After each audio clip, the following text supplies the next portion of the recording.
Assalamualaikum warahmatullahi wabarakatuh. Selamat malam semuanya. Ya, kita masuk ke pertemuan ke-7. Ini via asinkronus ya. Jadi saya akan menjelaskan mengenai materi terkait lanjutan dari bisnis proses manajemen life cycle. Kita ada di tahapan proses discovery yang akan saya jelaskan juga pada materi kali ini. Mungkin saya akan langsung share screen ya.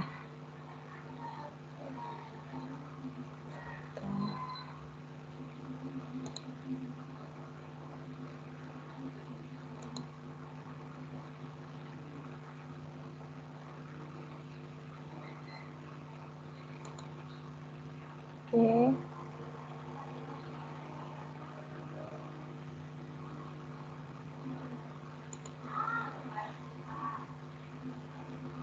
Ya, sudah tampil ya. Ya, jadi sebelumnya kita sudah belajar mengenai pemodelan proses bisnis menggunakan bisnis proses manajemen notation ya. Bisnis proses model notation. Jadi BPMN ini kita gunakan untuk memodelkan proses bisnis yang kita identifikasi. Nah, ada tahapan di mana kita juga harus melakukan penemuan proses ya. Jadi di sini adalah proses discovery di mana pengetahuan kita mengenai pemodelan proses bisnis, yaitu kita pengetahuan terkait BPMN ya. Nah, ini sangat membantu di mana ketika kita ada di tahapan proses discovery atau penemuan proses ya. Jadi di penemuan proses ini juga kita akan memodelkan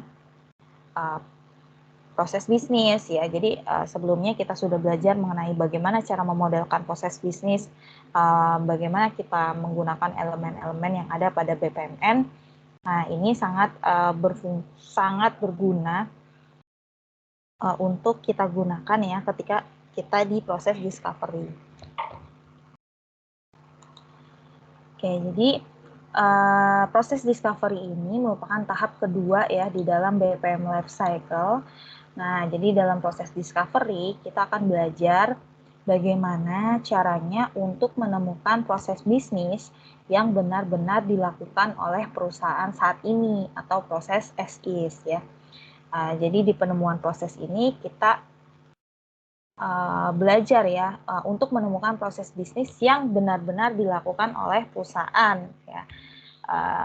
Jadi valid ya proses as is yang kita modelkan. Nah, pada bab ini kita akan membahas pertama kali tentang the setting of process discovery atau tentang pengaturan penemuan proses. Selanjutnya kita akan membahas berbagai metode penemuan proses dan dilanjutkan dengan satu metode spesifik untuk pemodelan proses. Kemudian akhirnya kita akan belajar mengenai penjaminan kualitas model proses ya. Jadi bukan software aja yang harus di quality assurance, tapi kita juga menjamin bahwa proses yang kita pemodelan yang kita buat atau model proses yang kita buat ini terjamin kualitasnya ya. Kemudian akhirnya kita masuk ke recap atau kesimpulan. Nah, jadi kita ada di tahapan kedua ya dari siklus hidup BPM. Nah, kita sudah masuk ke tahap kedua. Jadi sebelumnya kita belajar proses identification ya, ada proses arsitektur, ini landscape proses ya. Kemudian kita juga belajar dulu ya mengenai pemodelan proses menggunakan BPMN, yang mana ya proses discovery juga outputnya adalah as is proses model, tetapi di proses discovery ini atau penemuan proses ini intinya adalah tahapan-tahapan yang membantu kita ya atau menjadi guideline kita untuk menghasilkan model proses saat ini ya. Jadi ilmu yang kita sudah pelajari mengenai bagaimana membuat pemodelan dengan BPMN juga digunakan ya di sini ya, di proses discovery. Jadi representasinya adalah as is proses model ya. Oke, lanjut. Nah, di sini kita masuk ke pertama yaitu subbab 5.1 mengenai pengaturan penemuan proses. Nah, jadi sebenarnya pendekatan apa sih yang kita butuhkan saat kita mau melakukan sebuah penemuan proses ya. Jadi misalnya kita ada studi kasus perusahaan, lalu kita ingin mengetahui proses as is-nya, proses bisnis yang ada saat ini di perusahaan tersebut itu apa. Nah, kita kan harus melakukan proses discovery atau penemuan proses. Nah, di sini pendekatan yang bisa kita lakukan yaitu kita juga melihat terlebih dahulu terkait tugas utamanya gitu ya. Jadi 4 tugas utama ya di penemuan proses, di mana yang pertama kita harus menemukan pengaturan atau setting. Jadi kita tentukan dulu pengaturan atau settingnya dari penemuan proses ini ya. Jadi yang berarti kita harus mengumpulkan tim yang akan bertanggung jawab untuk mengelola proses. Jadi kita berarti di sini harus membentuk terlebih dahulu tim yang akan bertanggung jawab untuk mengelola proyek tersebut. Nah, kemudian kita harus mengumpulkan informasi. Yang kedua nih ya, kita mengumpulkan informasi untuk memahami bagaimana proses itu benar-benar berjalan ya. Jadi pada tahap ini kita menggunakan berbagai metode ya, metode penemuan proses ya. Kemudian di tahap ketiga, bukan tahap ya, di tugas yang ketiga yaitu kita melakukan pemodelan ya. Nah, jadi dari pemodelan ini artinya ketika kita sudah mendapatkan informasi, kita mengatur informasi yang kita peroleh secara sistematis. Nah, di sini adalah tugas untuk pemodelan. Nah, kita lakukan pemodelan yang aktual atau sebenarnya. Kemudian di tugas keempat ya, dari proses discovery adalah kita mempertimbangkan terkait kualitas juga hasil dari pemodelan kita. Jadi walaupun kita sudah memodelkan proses bisnis juga harus dijamin ya kualitasnya ya, yaitu memastikan bahwa model yang kita hasilkan memenuhi berbagai kriteria kualitas. Ya. Nah, di sini juga kita ada proses iterasi ya, artinya kita bisa maju atau mundur ya, artinya di prosesnya kita bisa kembali arah atau maju ke depan dari langkah kita mengumpulkan informasi, kemudian kita memodelkan lagi atau balik lagi mengumpulkan informasi, artinya ada proses iterasi ya, dari kita mengumpulkan informasi terus kita masuk ke pemodelan ya, karena memang proses pemodelan dan juga penjaminan kualitas ini ya, ini sangat erat kaitannya ya. Jadi mungkin ketika kita dicek kualitasnya ada yang tidak benar ya, kita bisa mundur ya, artinya kita mengumpulkan informasi lagi, kemudian kita modelkan lagi, artinya ada iterasi di sini ya, karena memang sangat erat kaitannya. Nah, ini ya, jadi done together antara melakukan pemodelan dan meyakinkan bahwa kualitas model yang kita buat ini sesuai ya atau terjamin. Nah, lalu ya kemudian apakah tantangan sesungguhnya dalam menemukan proses ya? Nah, mari kita terlebih dahulu melihat siapa sih yang terlibat dari proses penemuan proses di sini. Nah, jadi di sini biasanya kita ada 2 peran ya. Biasanya ada 2 peran dalam penemuan proses, yaitu yang berperan sebagai proses analis dan juga ada yang berperan sebagai domain expert. Nah, di sini biasanya di perusahaan tuh bisa lebih dari satu ya, beberapa orang yang menjadi proses analis ataupun beberapa orang yang menjadi domain expert. Nah, kedua peran ini itu saling terkait ya. dengan keahlian dan keterampilan yang berbeda-beda. Nah, kalau analis proses ini adalah seorang ahli di dalam memodelkan dan menganalisis proses ya. Jadi ini adalah seorang yang ahli dalam memodelkan ya. Dia paham ya bagaimana menganalisa sebuah proses. Nah, jadi analis proses ini, seorang analis proses ini dia adalah orang yang tahu ya bagaimana mengumpulkan informasi dan bagaimana membuat model yang akurat ya. Tetapi analis proses mungkin sekali dia tidak mengenal proses itu secara detail ya di dalam sebuah perusahaan. Ya, jadi dia tahu mengumpulkan informasi, kemudian dia memodelkannya, tetapi dia tidak paham atau secara detailnya tidak tahu ya terkait prosesnya ya. Nah, artinya dia tidak mendetail ya, mengetahui proses tertentu secara detail. Nah, tetapi di sini ada ahli bidang. Nah, ahli bidang ini atau domain expert ini adalah seseorang yang bekerja pada proses yang kita analisis. Jadi dia yang sangat paham karena dia di bidang tersebut sudah lama dan dia pastinya mengenal bagaimana proses itu bekerja. Nah, tetapi si domain expert ini atau ahli bidang ini dia tidak mengenal teknik analisis ya dan pemodelan proses ya. Jadi dia tidak mengenal terkait bagaimana memodelkannya dan bagaimana menganalisanya.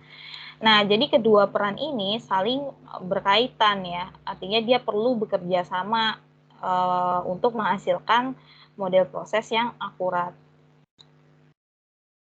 Nah, kita masuk ke tantangan pertama dari ketika kita mau menemukan sebuah proses ya. Di mana tantangan ketika kita baik untuk memodelkan sebuah proses, artinya kita pasti dihadapkan adanya pengetahuan proses yang tidak lengkap ya. Nah, contohnya di sini ada kasus pengajuan pinjaman ya. Nah, ini pengajuan pinjaman ini biasanya banyak orang yang terlibat ya atau bertanggung jawab terhadap tugas yang masing-masing ya, tugas tertentu.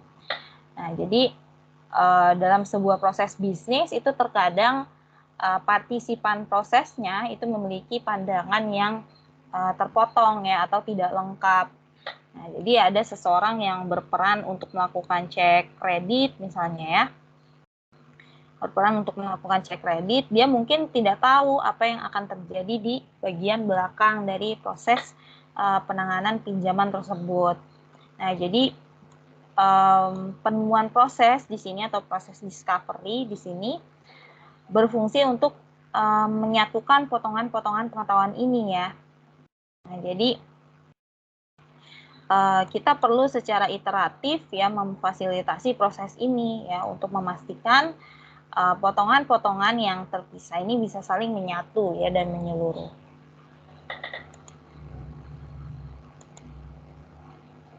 Dan tantangan kedua, nah ini tantangan kedua terkait dengan kenyataan bahwa ahli bidang mengetahui dengan sangat detail ya dari jalannya sebuah proses. Nah, ini contohnya di perjalanan ya, misalnya di Traveloka gitu ya. Itu kan kalau secara detailnya perjalanan itu kan berbeda satu sama lain ya. Artinya tidak bisa benar-benar membandingkan ya. Misal pelanggan satu pergi ke tempat yang berbeda di musim yang berbeda menggunakan moda transportasi yang berbeda. Jadi tidak bisa persis sama gitu ya. Nah, ini ahli bidang itu dia tidak berpikir di tingkat proses ya. Dia sudah sampai ke detailnya. Nah, dalam penemuan proses, nah tantangannya itu adalah mengabstraksi ya. Jadi agar mendapat kesamaan dari berbagai contoh proses atau kasus yang diproses. Jadi kalau secara detail seperti ini, dia akan susah ya untuk mencari kesamaannya gitu ya. Jadi agar kita bisa berfokus pada proses aja gitu ya. Nah, ini ahli bidang dia tidak berpikir di tingkat proses ya, kan dia sudah secara detail ya. Nah, kemudian tantangan ketiga yaitu tidak umumnya pengetahuan tentang pemodelan proses. Nah, ini kalau kita lihat ya, contoh dari BPMN di sini, pemodelan menggunakan BPMN itu sangat rumit ya, simbol dan elemennya. Nah, jika kita bukan ahli BPMN, tentunya kita tidak bisa memahami dengan mudah ya apa yang ditampilkan dalam gambar ini. Nah, ini berarti seorang analis proses, kan tadi analis proses yang memahami terkait pemodelan ya. Jadi dia harus bisa menerjemahkan gambar ini, diagram ini dalam bahasa alami atau natural language ya ke si ahli bidang ya. Artinya ahli bidang di sini ya dia juga sebenarnya harus ya diajarkan setidaknya memahami sedikit. Nah, tetapi di sini karena case-nya analis proses yang memiliki pengetahuan terkait pemodelan, artinya dia harus menerjemahkan ya, menerjemahkan antara informasi dalam BPMN ke dalam bahasa alami atau natural language ya. Nah, lalu apa yang dibutuhkan untuk menjadi seorang analis proses yang baik? Nah, jadi seorang analis proses itu membutuhkan banyak keahlian ya. Yang pertama dia harus memiliki semangat ya untuk merangkul dan melibatkan orang yang tepat ya. Jadi dia bisa mendapatkan atau mencari orang yang tepat nih untuk bergabung dalam sebuah proyek. Kemudian analis proses juga dia harus merumuskan dan menguji hipotesisnya ya. Nah, dan dia juga harus bisa menemukan polanya nih, pola dari si prosesnya ya. Dan bagaimana kasus atau contoh proses itu memiliki kesamaan ya. Kemudian dia modelkanlah dalam model BPMN. Nah, kemudian dia juga harus memperhatikan terkait kualitas dari sebuah model. Ini adalah tugas dari seorang analis proses dan juga yang membuat seorang analis proses itu baik ya. Jadi ini ya keahlian yang dibutuhkan. Nah, tadi kita sudah belajar mengenai setting awal gitu ya, pengaturan awal dari proses penemuan atau proses discovery dan juga tantangan yang sudah dijabarkan apa saja. Kemudian di subbab 5.2 kita akan belajar mengenai metode penemuan proses ya. Nah, jadi dalam proses kita menemukan ya atau penemuan proses, nah di sini ada berbagai metode yang bisa kita gunakan. Salah satunya adalah metode analisis dokumen. Nah, jadi salah satu caranya adalah kita bisa membaca dokumentasi yang ada di perusahaan tersebut. Nah, ini ya, jadi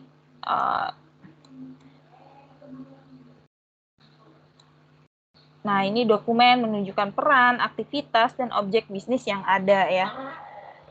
Nah, jadi ini ya beberapa dokumen bisa dari bagian organisasi, rencana kerja, daftar istilah dan buku pegangan, instruksi kerja, dan lain sebagainya. Nah, jadi banyak proses yang memiliki dokumentasi yang menggambarkan peran yang terlibat dan aktivitas apa yang harus dilakukan serta objek bisnis apa yang terlibat.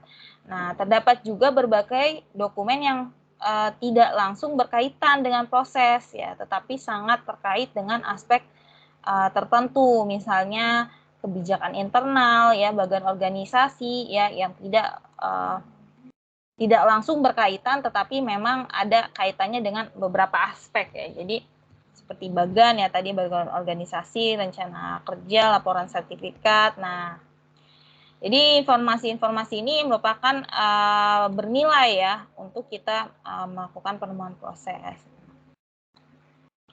Jadi artinya analis proses dia harus membacanya ya, membaca dokumen-dokumen perusahaan ini sebelum dia berinteraksi dengan ahli domain ya atau ahli bidang. Nah, jadi ya dia bisa setelah dia baca ini kan dia bisa nanyanya tuh lebih ke spesifik ya, pertanyaan yang lebih ke spesifik sehingga interaksi dengan ahli domain dapat lebih efektif dan efisien ya. Nah, tetapi di sini juga ada beberapa isu ya atau problem ketika kita hanya belajar mengenai proses ini dari menganalisa dokumen. Nah, di sini bisa saja dokumen yang kita analisa ini tidak berorientasi pada proses ya. Jadi tidak bisa 100% akurat. Dan juga mungkin membutuhkan abstraksi ya atau penyempurnaan ya agar berorientasinya pada proses. Nah, masalah lainnya adalah juga bisa saja dokumennya itu sudah menampilkan informasi masa lalu ya atau lampau. Jadi tidak 100% menunjukkan kondisi real ya atau terkini tentang bagaimana sebuah proses itu berjalan. Nah, itu ya. Kemudian cara kedua, kita bisa saja melakukan observasi atau pengamatan ya. Nah, di sini artinya cara pertama kita bisa berperan aktif ya, yaitu analis proses bisa memainkan peran tertentu ya atau role playing ya. Jadi misalnya sebagai pelanggan ya. Jadi kita bisa melihat proses apa yang terjadi ya. Kemudian kita juga mungkin bisa memainkan peran pasif ya, yaitu dari mengamati peserta dan lingkungannya. Kita bisa mengamati orang lain menjalankan pekerjaannya di dalam sebuah proses.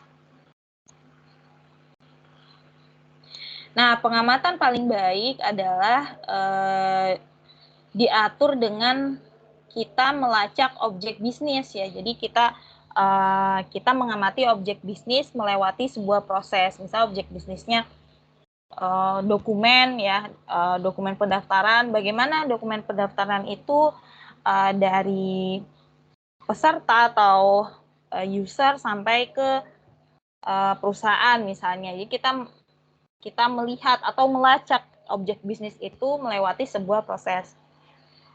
Nah, jadi fokusnya ke objek bisnisnya ya. Nah, masalah yang mungkin muncul itu yaitu beberapa ya di sini jika peran aktif mungkin tidak memberikan kita kesempatan untuk melihat gambaran besarnya ya atau keseluruhan dari proses. Nah, sementara kalau peran pasif kita bisa saja bias ya artinya nah ini memang terbatas ya, jadi di peran pasif ini terbatas sehingga menimbulkan bias ya. Nah, lalu kita juga dapat memahami bagaimana proses bekerja dengan cara penemuan proses otomatis. Nah, di sini tekniknya itu adalah disebut proses mining ya. Titik awalnya adalah dari aliran kejadian ya atau event stream ya di sini. Jadi informasi yang disimpan pada basis data kemudian menjadi disusun dalam sebuah event log atau catatan kejadian. Nah, event log ini dia menangkap bagaimana berbagai informasi itu dapat digunakan ya. Nah, untuk secara otomatis menemukan model proses BPMN. Nah, ini juga ya, dari sini juga kita bisa melakukan perbaikan ya, itu existing model ya. Dari existing model kita bisa melakukan perbaikan dan menghasilkan sebuah model yang dapat diperbaiki. Nah, kemudian apakah sesuai atau tidak? Nah, jadi di sini ya artinya kita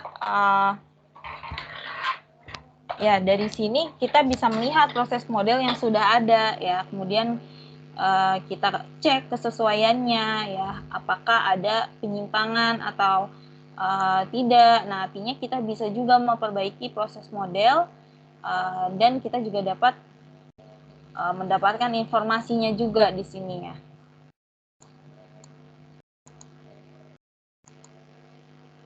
Nah, kemudian teknik lainnya adalah kita melakukan penemuan proses menggunakan wawancara ya. Jadi kita melakukan wawancara. Nah, ini juga penemuan proses yang umum ya dan juga penting. Jadi wawancara sangat berguna karena di sini analis proses dapat bertanya kepada pakarnya atau ahli domainnya ya. Jadi bisa saja tidak hanya tentang bagaimana proses bekerja, tetapi juga mengapa sesuatu proses itu atau perjalanan proses itu seperti itu gitu ya. Nah, ini jadi di proses wawancara ini juga bisa terstruktur ya atau tidak terstruktur. Nah, artinya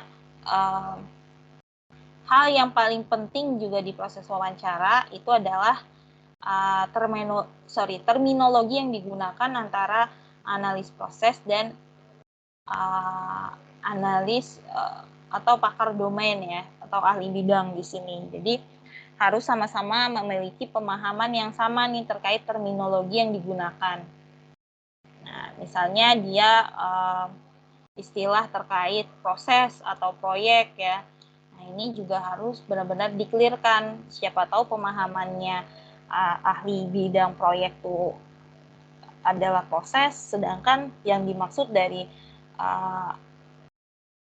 analis proses adalah proses berbeda dengan proyek. Nah, hal-hal tersebut ya, jadi istilah ini yang memang harus benar-benar sesuai ya, artinya ada satu pemahaman yang sama terkait terminologi yang digunakan. Nah, kemudian ini juga ya, kita bisa mendapatkan gambaran tentang proses itu melalui workshop ya. Nah, jadi kalau workshop ini kan memang kita bisa mengumpulkan semua pemangku kepentingan itu dalam satu waktu ya. Nah, jadi ini juga memudahkan kita untuk mendapatkan informasi ya dari beberapa sumber.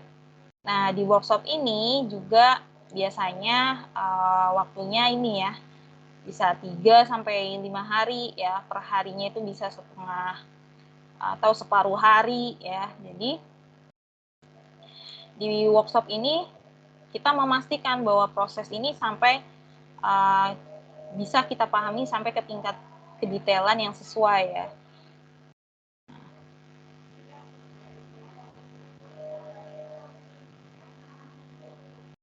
Jadi ini ya, untuk penemuan berbasis workshop.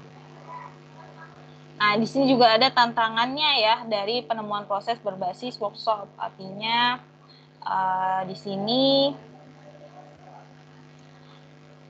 ada perbedaan ya.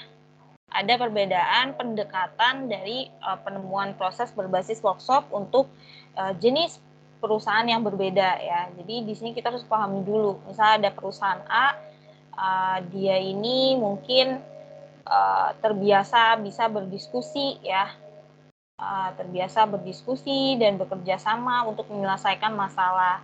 Ya, tetapi memang dari sisi pengalamannya atau dari sisi perusahaan tersebut baru berdiri 3 tahun ya, jadi masih muda ya, masih ya dari segi perusahaannya memang belum terorganisir mungkin ya dari sini, karena memang masih muda dan juga walaupun ya telah berkembang pesat karyawannya banyak ya, tapi memang bisa menimbulkan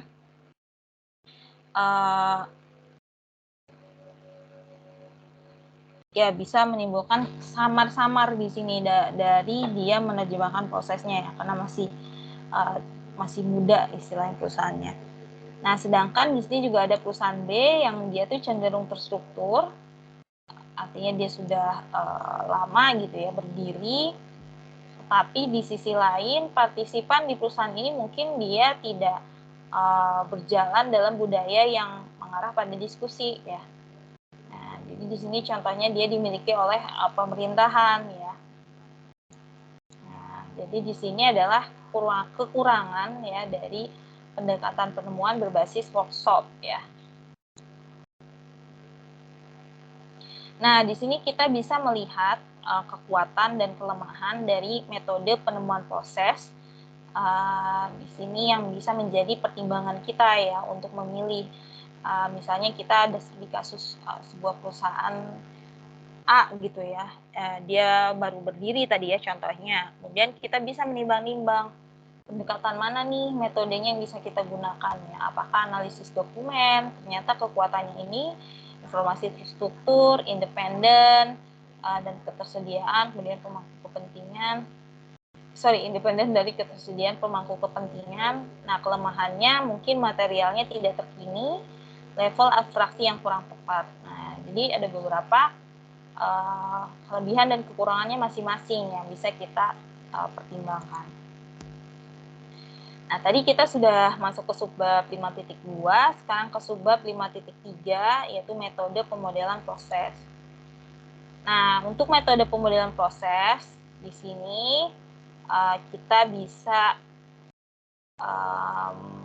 menggunakan metode stepwise ya. Ada beberapa langkah, ini ada 5 langkah. Nah, langkah pertama yaitu kita identifikasi batasan prosesnya. Kemudian kita identifikasi aktivitas dan kejadian, kemudian identifikasi sumber daya dan serah terima mereka, kemudian identifikasi aliran kontrol, identifikasi elemen tambahan, misalnya objek data, berbagai jenis peristiwa, penanganan, pengecualian.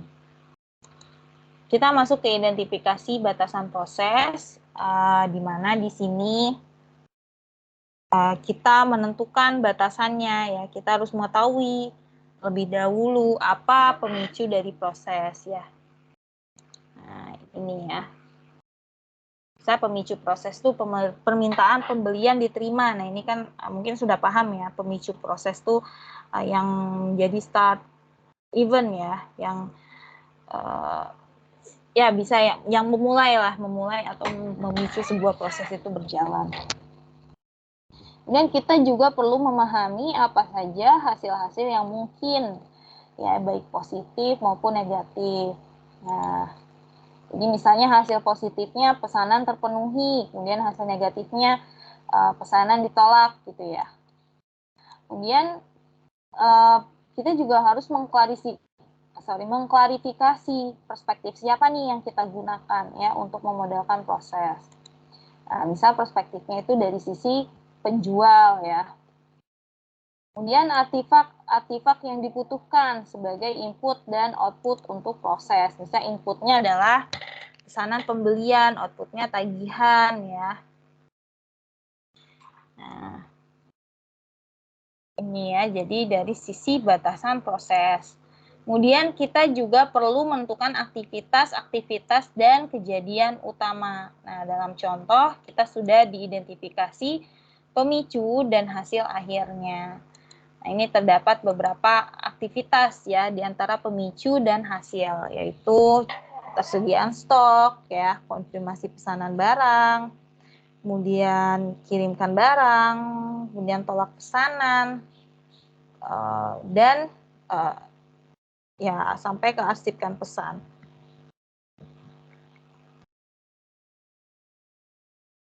Nah, ini ya, jadi selanjutnya juga kita identifikasi sumber daya dan serah terima mereka. Jadi kita sudah menentukan bahwa kita menggunakan sudut pandang dari sisi penjual di sini ya. Nah, ini juga perubahan penjualan dibagi menjadi beberapa partisipan ya. Ada dari departemen penjualan ya, dan departemen gudang dan distribusi. Jadi kita identifikasi ya dari sisi sumber dayanya, kemudian apa saja ya terkait serah terima, artinya apa yang dikerjakan di ini ya, artinya terkait bertanggung jawab terhadap aktivitas itu siapa gitu ya. Nah ini ya, kemudian ya, kemudian kita identifikasi aliran kontrolnya ya. Jadi di sini kita lihat ya ada gateway ya dan booster control ya. Nah ini, jadi gateway ini merepresentasikan untuk menolak atau menerima pesanan ya. Kemudian terdapat juga end split ya, end split dan join ya. Nah ini merepresentasikan bahwa pengiriman barang dan pengeluaran tagihan dilakukan secara paralel. Jadi di sini kita identifikasi aliran kontrolnya di sini. Dan kita identifikasi elemen tambahan ya. Jadi ini step-stepnya ya, kita identifikasi elemen tambahan. Artinya kita lihat di sini bahwa objek informasi dan sistem informasi ini direpresentasikan ya. Jadi ada pesanan pembelian ya yang diproses. Nah, kita juga lihat ada pesanan pembelian dengan status yang berbeda. Jadi di sini elemen tambahannya ya kita detailkan di sini. Nah, kemudian masuk ke proses model quality assurance ya. Jadi di sini adalah penjaminan kualitas dari model proses yang kita sudah gambarkan, di mana ada beberapa penjaminan yang harus kita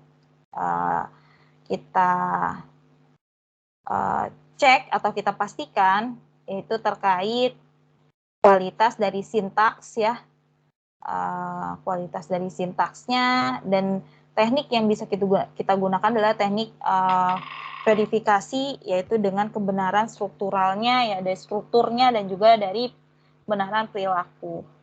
Kemudian juga ada kualitas semantik ya, semantik. Di sini teknik yang digunakan adalah validasi, yaitu kita mengecek dari sisi validitas dan kelengkapan. Kemudian ada kualitas pragmatik ya. Jadi di sini kita menggunakan teknik certification ya. Jadi dapat dipahami, dapat dipelihara, dan juga pembelajaran. Nah, mungkin kita masuk ke yang pertama, jadi kebenaran struktural. Bagaimana kita mengeceknya? Kita lihat dari struktur dari pemodelan yang kita gambarkan. Nah, kalau kita lihat di sini kan ada busur panah yang hilang dari gateway ya. Jadi ini nih busur panah yang hilang dari gateway. Terus di sini ada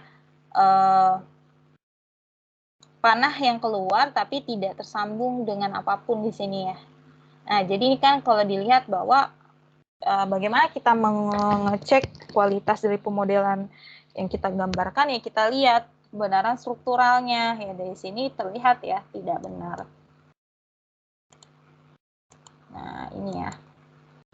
Kemudian dari sisi dari sisi struktural, kemudian dari sisi kebenaran perilaku atau soundness ya di sini. Nah, jadi kebenaran perilaku atau soundness di sini yang pertama adalah terdapat 3 kriteria ya. Ada yang pertama adalah opsi untuk menyelesaikan, artinya semua proses yang berjalan pada akhirnya harus selesai ya. Jadi harus memiliki output ya. Kemudian yang kedua adalah penyelesaian yang tepat. Nah, di sini pada saat penyelesaian, setiap token instance proses harus berada dalam peristiwa akhir yang berbeda. Kemudian tidak ada aktivitas yang mati. Aktivitas apapun dapat dijalankan setidaknya dalam satu contoh proses ya. Nah, di sini adalah dari sisi kebenaran perilaku ya, alias soundness. Nah, ini contoh dari kebenaran perilaku ya. Nah, ini adalah contoh yang pertama lack of synchronization atau kurangnya sinkronisasi ya. Nah, ini kalau kita lihat di bagian gambar, dia menggunakan end split ya, yang mengaktifasi untuk kedua cabang di sini ya, kedua cabang di sini. Tetapi di bagian kanannya dia menggunakan XOR join gateway, jadi tidak tepat di sini ya. Nah, jadi di sini kan berarti bahwa kalau N itu kan dia dua-duanya bisa paralel ya, dua-duanya bisa dijalankan. Nah, ketika dia mencapai XOR join, artinya dia harus langsung diteruskan kan ya ke busur keluar. Nah, jadi artinya semua aktivitas setelah XOR join ini berpotensi untuk dilakukan 2 kali ya. Jadi nanti kalau ada di sini activity di sini ya bisa berjalan 2 kali ya, karena ini dia menggunakan N di sini, tetapi di sini ada XOR ya, XOR join. Kemudian ada di sini di sisi kiri bawah ada contoh deadlock. Nah, ini terdapat XOR split yang memastikan hanya salah satu cabang yang diambil. Ya, jadi bisa salah satu dari sini, tapi di sini diikuti dengan end join. Ya. Nah, jadi karena di sini hanya salah satu aja cabang yang akan aktif, artinya yang akan lolos, maka tidak mungkin kedua cabang tersebut akan selesai. Ya, artinya di sini deadlock ini artinya macet ya pada end join ini ya. Nah, kemudian di sini ada ini ya, potensi kurang sinkronisasi dan juga berpotensi deadlock. Nah, ini contohnya ada dia menggunakan OR split di sisi sebelah kiri ya. Dia mengaktifasi hanya salah satu atau kedua cabang. Jadi bisa salah satu atau kedua cabang ya kalau OR split. Nah, jika kedua cabang aktif, maka dia akan menghadapi masalah yang sama, yaitu sinkronisasi di sini. Ya, kurang sinkronisasi karena dua-duanya ya. Artinya nanti kalau activity di sini ya, itu dia bisa 2 kali ya berjalannya. Nah, tapi jika hanya satu cabang juga ini ya menghadapi situasi deadlock yang tadi ya. Ini ya.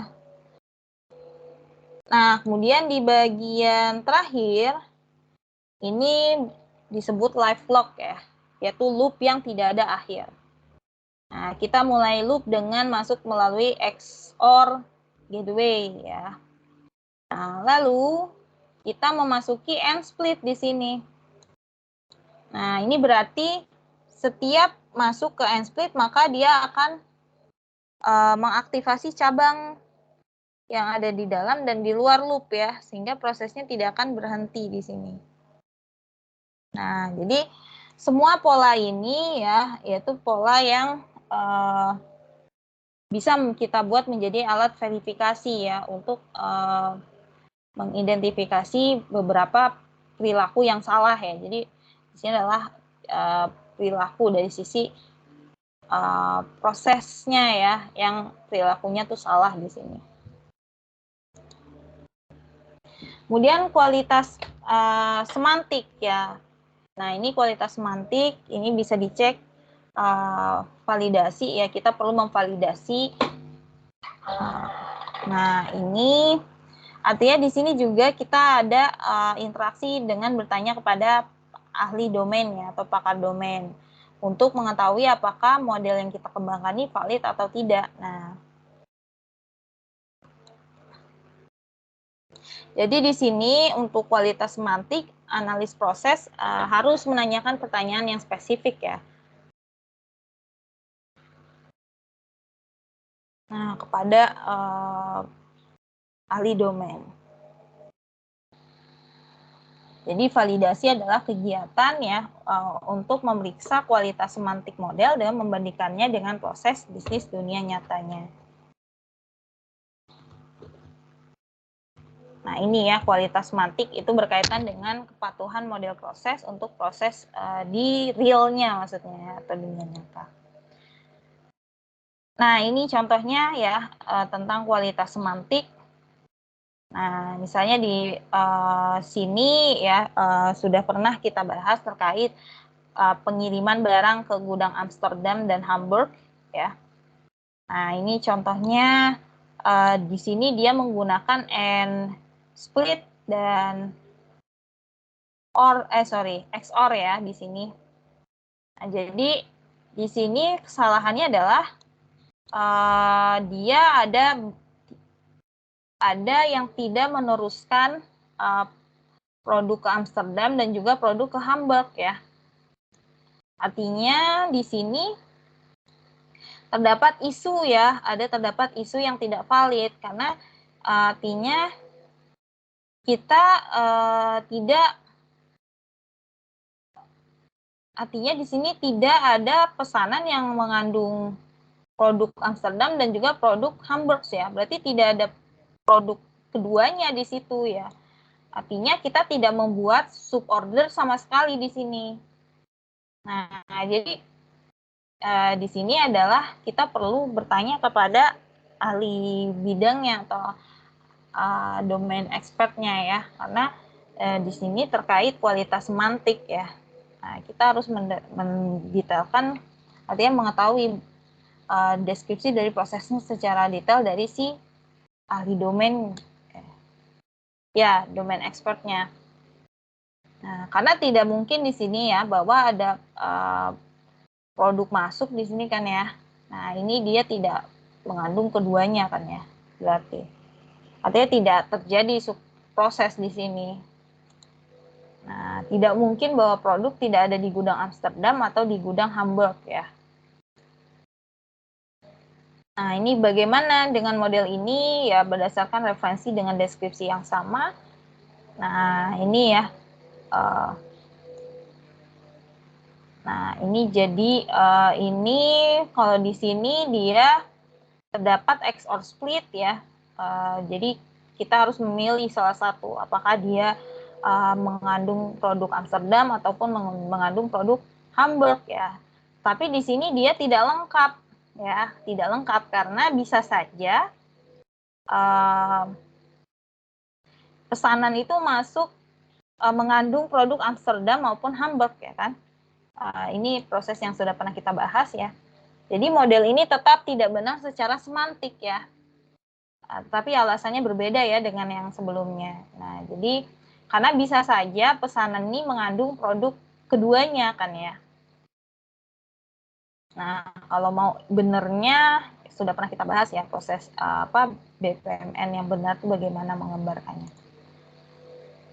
Nah, tadi kualitas semantik, kemudian kualitas pragmatis. Nah, kualitas pragmatis ini harus dapat dipahami ya. Jadi berkaitan dengan kegunaan model proses ya. Nah, ini kegunaannya dapat dipahami pemeliharaan atau maintenance, pembelajaran atau learning.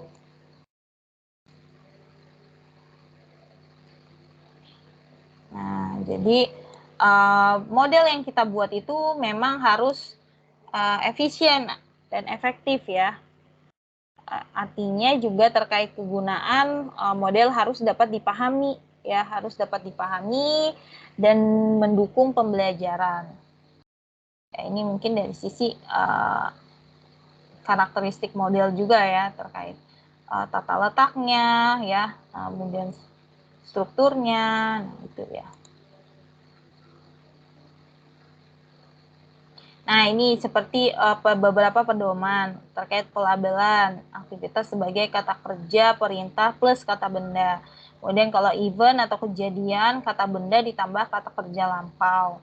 Kondisi pada busur keluar dari XOR split dengan referensi pada objek. Tata letak ya dari kiri atas ke kanan bawah. Gunakan panah langsung yang sedapat mungkin tidak bersilang, artinya tidak ada penyilangan di sini. Ini lebih ke pedoman ya. Nah, ini juga contoh pedoman pemodelan yang bisa kita gunakan. Nah, ini gunakan sesedikit mungkin elemen, meminimalkan jalur perutaan, gunakan satu peristiwa awal dan satu peristiwa akhir, dan lain sebagainya ya. Nah, ini contoh pedoman pemodelan yang bisa kita gunakan. Nah, ini ada latihan ya, contohnya di sini. Nah, ini terlihat ya, ada yang menyilang di sini kan ya. Nah, dan sangat rumit terlihat ya di sini. Nah, ini adalah yang benarnya ya dari proses pemodelan yang sebelumnya ya. Tidak ada menyilang di sini. Mungkin bisa difahami ya. Nah, kemudian kita masuk ke kesimpulan.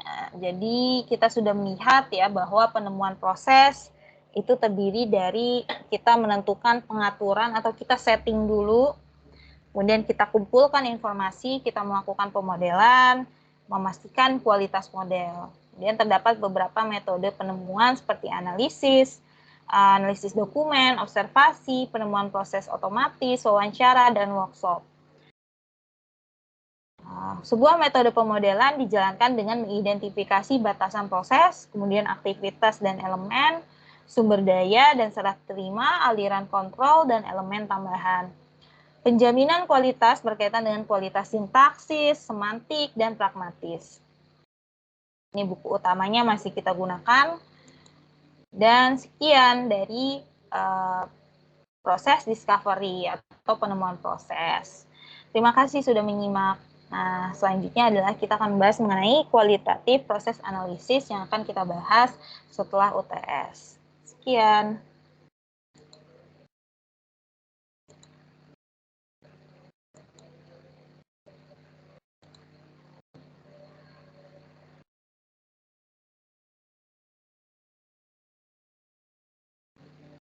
Ya, oke. Sekian dari saya tutup ya. Wassalamualaikum warahmatullahi wabarakatuh.